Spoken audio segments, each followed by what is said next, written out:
पत्रकार के लेकर जयराम दा, अभी आपका आंदोलन में कहीं भी सभा होता था तो आप दहेज प्रथा को लेकर कुछ बोलते हैं, लेकिन अब जो उलगुलान 2 आया है इसमें दहेज प्रथा को लेकर के अभी बोलने लगे हैं, तो उलगुलान 2 में उसके बारे में कुछ देखने को मिलेगा कुछ अलग? देखिए, मैंने स्पष्ट कहा है, ये केवल आंदोलन सरकार से हम नहीं लड़ रहे हैं। हमारे बीच में जो कुरीतियाँ आई हैं, जो हमारा नहीं है, जो झारखंडी कल्चर नहीं है, झारखंडी संस्कृति नहीं है, उस पर भी हम लोग मुखर होकर बात करेंगे। क्योंकि अगर मान के चले हम लोग अगर झारखंड के पक्ष में नीति ले भी लेते हैं और हमारे लोग अगर शिक्षित नहीं होंगे, हमारे लोग अगर अपनी चीज़ों को जानेंगे नहीं, तो फिर उस झारखंड को बेच देंगे। तो इसलिए दहेज प्रथा कहीं ना कहीं हमारे लिए बहुत बड़ा विषय है, बहुत बड़ा अपमान का, बहुत बड़ा एक विषय है, जो कहीं ना कहीं हमारे समाज, हमारे झारखंडी समाज का नहीं था। वो धीरे धीरे अन्य संस्कृति, बाहरी संस्कृति के माध्यम से ये प्रवेश हुआ है और हमारी जो ज़मीनें बेची गई है, लगभग ज़मीनें जो है दहेज प्रथा के कारण भी बेची गई है। और झारखंड में जितना भी आंदोलन हुआ है माटी के लिए हुआ है, तो माटी बचाएंगे तो दहेज प्रथा पर हमको बोलना होगा।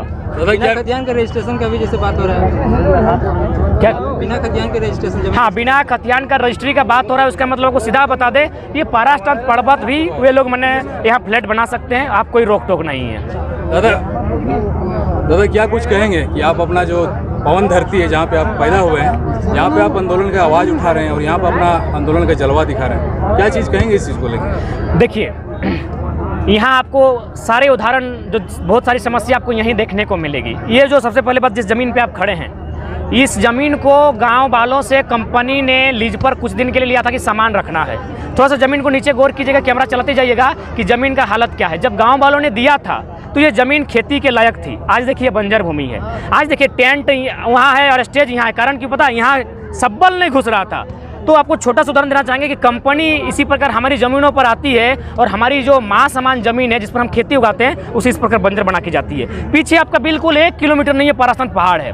पारासनाथ पहाड़ में एक बहुत बड़ा सिंडिकेट काम कर रहा है। जो लोग कहते हैं ना कि जंगल में जो आग लगता है वो महुआ बेचने वाले लगाते हैं, गलत बात है। गाँव वाले वहाँ महुआ का पेड़ नहीं है, तो लगाते कौन है, वो बहुत अंदरूनी मामला है। अभी खुलकर इसलिए नहीं बोलेंगे कि बहुत बड़े बड़े लोग हैं, बस इतना जान लीजिए पारासनाथ पहाड़ का एक बहुत बड़ा हब, एक बहुत बड़ा पर्यटन का हब, बहुत बड़ी प्रॉपर्टी मानकर चल रहे हैं। जो लोग जंगल में आग लगा रहे हैं उनका मकसद है जंगल को साफ करके उस मिट्टी को कटाई करके वहाँ बड़े बड़े फ्लैट बनाना। एक बहुत बड़ा सिंडिकेट काम कर रहा है। तो इसलिए ज़मीन बचाना होगा, पहाड़ भी बचाना होगा, ये नदी भी हमें बचानी होगी। दूसरी बात देखिए, बगल में हमारा NH है, यहाँ से बढ़ाकर नदी से बालू आता है। हमारे लगभग लोग पंचायत में आते हैं, इन्हें आवास अलॉटमेंट होता है, प्रधानमंत्री आवास लगभग गाँव में, प्रत्येक गाँव में है। उन्हें बालू की ज़रूरत पड़ती है, लेकिन आज जो बालू हम लोग सुनते थे 1100-1200 में आता है, आज लगभग 4000 हो गया है। पता नहीं, तो गांव वाले बताएंगे।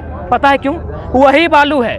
रेट अगर कुछ बढ़ाए, मजदूर का थोड़ा सा बढ़ाए, लेकिन बालू का रेट क्यों बढ़ाए पता है? दरोगा जी को अलग चाहिए, विधायक जी का कोई आदमी है तो उनको अलग चाहिए, अगर सांसद का आदमी है तो उसको अलग चाहिए, अगर कुछ दबंग आदमी है तो उसको अलग चाहिए। तो कहीं ना कहीं ये लड़ाई हर तरीके से है। इन लोगों को इसलिए हम बार बार कह रहे हैं, ये अंतिम लड़ाई का मतलब ये नहीं कि हम लोग नहीं लड़ेंगे। हम कह रहे हैं कि इसमें हम रोज़ लड़ते हैं, कभी वीडियो से अलग लड़ते हैं, कभी थाना प्रभारी से अलग लड़ते हैं, कभी विधायक जी से अलग लड़ते हैं, कभी मुखिया जी से अलग लड़ते हैं, कभी चोर उच्चक्कों से, माफिया से अलग लड़ते हैं। ये सब को मिला के, सब मसलों को मिला के ये आखिरी बार लड़ेंगे। जयराम भाई, बात अगर जल जंगल ज़मीन की आती है तो अभी साहिबगंज में जो अभी सिंडिकेट जो बड़ा बहुत बड़ा काम कर रहा है और विधायक प्रतिनिधि के यहाँ से करोड़ों रुपये का जो बरामद हुआ है, तो उसके बारे में क्या कहें? 11 करोड़ बरामद हुआ है। आप लोग पत्रकार हैं, मैं बार बार कहता हूँ, जितना नॉलेज झारखंड के विधायक, मंत्री, सांसद को नहीं उतना पत्रकारों को है, क्योंकि आप लोग पढ़े लिखे होते हैं। आप लोग थोड़ा सा अनुमान लगाइए कि एक मामूली विधायक प्रतिनिधि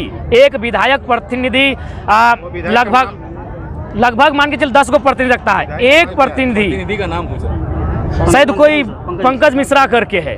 एक विधायक प्रतिनिधि अगर 11 करोड़ का घपला किया है तो झारखंड राज्य में 81 विधायक है, एक विधायक अगर 10 को प्रतिनिधि रखा है, यानी 810 को प्रतिनिधि कितना लूटा होगा, यानी उससे राज्य का क्या मुनाफा होता, राज्य को कितना लाभ होता। तो इसलिए कहीं ना कहीं हमारी लड़ाई सही रास्ते पर है, तीर ठिकाने पे लगा है और हम लोग इस लड़ाई को जारी रखेंगे, चाहे परिणाम जो भी हो। बात बेरोजगारी की आती है तो हेमंत सरकार मतलब सरकार में आई थी, बेरोजगारी के मुद्दे पर आई थी। आज कल ही की बात है जब हेमंत सोरेन ने हज़ारों युवाओं को मतलब वो सरकारी कंपनियों में छोड़कर प्राइवेट कंपनियों में उनको नौकरी के बहाने ठगने का काम किया। बिल्कुल, देखिए यहाँ भी एक बहुत बड़ा सिंडिकेट काम कर रहा है। मैं कह रहा हूँ ना कि हेमंत सरकार जो आई है ये पूरी तरह से चाहती है कि 5 सालों में जितना पैसा ऐंठना है ऐंठ ले। इनके विधायक, इनके मंत्री, विपक्ष भी, मौने की विपक्ष दो सब मिल के लूट रहे हैं। अभी हम थोड़ा सा टीचर की बात करते हैं। स्कूल में एक टीचर आता है, शायद उसको IT भी बोलते हैं, कोई कहीं TT भी है, वो कॉन्ट्रैक्ट पे आता है कंपनियों के माध्यम से। अब बताइए, अगर शिक्षा को अगर कंपनियों को दिया जाएगा तो कंपनी को एजुकेशन और क्वालिटी से मतलब नहीं है। कंपनी पैसे लेकर, अभी किसको, झारखंडी के पास पैसा भी नहीं है, रिस्क भी नहीं है, यानी कौन आएगा फिर एक गैर झारखंडी एक टीचर बन के आपके स्कूल में आ रहा है कॉन्ट्रैक्ट बेसिस पे। यानी अगर बचा भी था कुछ कुछ, उसको भी कॉन्ट्रैक्ट बेसिस पे माने आउटसोर्सिंग के माध्यम से उन चीज़ों को भी लूटने की, हड़पने की पूरी जोर तैयारी चल रही है। बिल्कुल, जो आरक्षण का जो घोषणा हुआ है तो कैबिनेट में, आखिर वो स्थानीय कौन है? बिल्कुल, ये 75% तो आप बोल दिए कि हम 75% देंगे पोवापुर वालों को। तो पोवापुर वाले, यहाँ पोवापुर है, पोवापुर का एक आंकड़ा है, वो लोग जानते हैं कि पोवापुर के कौन है, उनके पास खतियान है। बाय द वे, अगर किसी का खतियान गुम हो गया है या जमीन किसी कारण बस अगर तो किसी झोपड़ी में भी रहता है तो गांव वाले खड़ा होकर बोल देंगे हाँ ये पोवापुर का है। लेकिन झारखंडी मामले में कौन कहेगा कि झारखंडी कौन है? सब लोग तो यहाँ बिना खतियान का जातीय आवासीय बन रहा है, झारखंडी बन चुके, बंगाल से आने वाले झारखंडी, बिहार से आने वाले झारखंडी, उड़ीसा से आने वाले झारखंडी।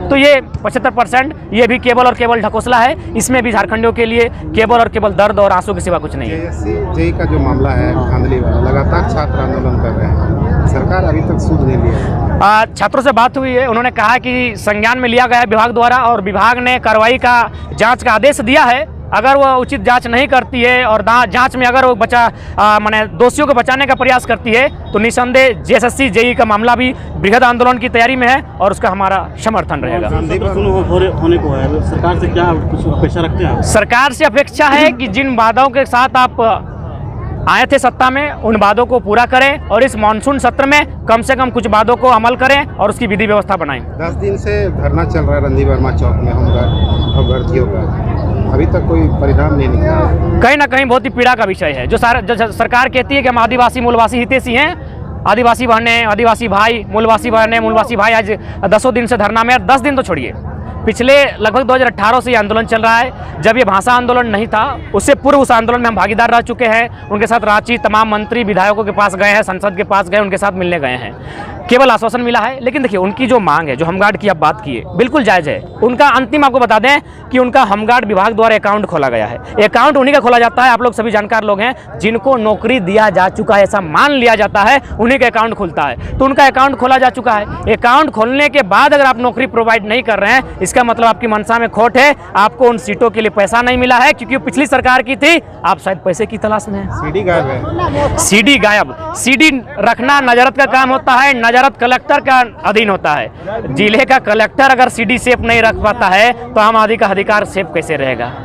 दादा क्या कुछ कहेंगे? एक ही दिन में दोनों जगह प्रोग्राम है झारखंड? नहीं, ये केवल दिग्भ्रमित करने का मसला है। एक दिन में हम नहीं, हम 7 प्रोग्राम किए, कोई खटपट नहीं, 7 दिन हम प्रोग्राम किए हैं। जयराम जी, कोई करे, किसी पे नर तले करे, हमको हम अपना साथियों के साथ हम लोग आंदोलन कर रहे हैं। एक दिन में हम 7 सभा किए हैं। आपको चाहिएगा तो हम अपना डायरी दे देंगे, आप देख लीजिएगा। एक ही दिन में इसमें बोला गया कि जो बाहर से लोग जो झारखंड में जॉब कर रहे हैं उनके बच्चों को भी आरक्षण दिया जाए। ये गलत है, क्योंकि हम लोग भी बिहार से कट के बने, हमारे लोग भी कभी बिहार के मूल थे, तो क्या हमें आरक्षण है? जब नहीं है तो उनको आरक्षण नहीं मिलना चाहिए। बहुत बहुत धन्यवाद दादा हमारे साथ बात करने के लिए। धन्यवाद, धन्यवाद आपका भी, धन्यवाद, धन्यवाद।